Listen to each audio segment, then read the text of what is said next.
Interstellar Song Contest spoilers again in 3, 2, 1. This was an episode that on paper you wouldn't necessarily expect big things to come out of it, but here we are. Not only have we had Susan, but after 38 years, or 32 technically, we have the Rani back as well. The Rani is very much the cold, logical, and ruthless scientist of the Time Lords, having been once an associate of the Doctor and the Master back in their academy days. We've only seen the three of them together once in the Sixth Doctor story The Mark of the Rani, where she was played by the very elegant Kate O'Mara. As the ruler of a planet called Miasmagoria, she had ruthlessly experimented on the people of that planet, causing them to lose the ability to sleep, and she needed to fix that. And that story is following her attempts to do so in some fairly ethically dubious ways. Do check it out, it's a great story. And she was also in Time and the Rani, a not so great story, which was the Seventh Doctor's post-regeneration story, where she desires to create a time manipulator to control the universe, and also cosplays Melanie Bush. This one it's certainly something, that's for sure.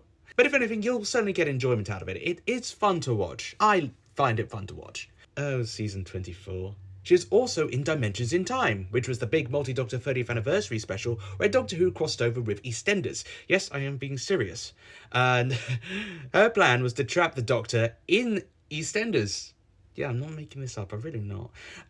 Which in fairness, I guess, would be a fate worse than death. If you've ever seen that show, you'll know how horrendous life is for everybody in it. And yeah, Dimensions is still, somehow, wall-to-wall fan service. It barely makes a lick of sense, but you know what, it's vibes. So now, she's back. I mean, technically she's been back since the Church on Ruby Road, played by both Anita Dobson and Archie Panjabi, as of the Interstellar Song Contest.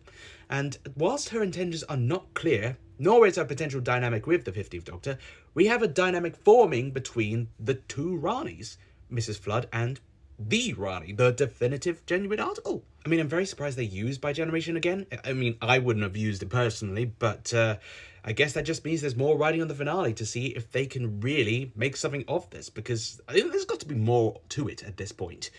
But I like that we have Panjabi's Rani being the cold, logical one. It's more true to Kate O'Mara's portrayal rather than Mrs. Flood, who is a bit more, say, whimsical in that sense. Very much anti-Rani, if anything. Now she's being subservient to Panjabi's Rani, so we'll see how that dynamic works out.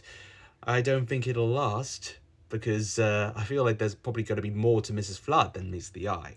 But either way, it's good to see her back, after the fandom has been basically speculating whether she'd return for decades at this point, and let's see if the finale can make her the damning threat that she thinks she is.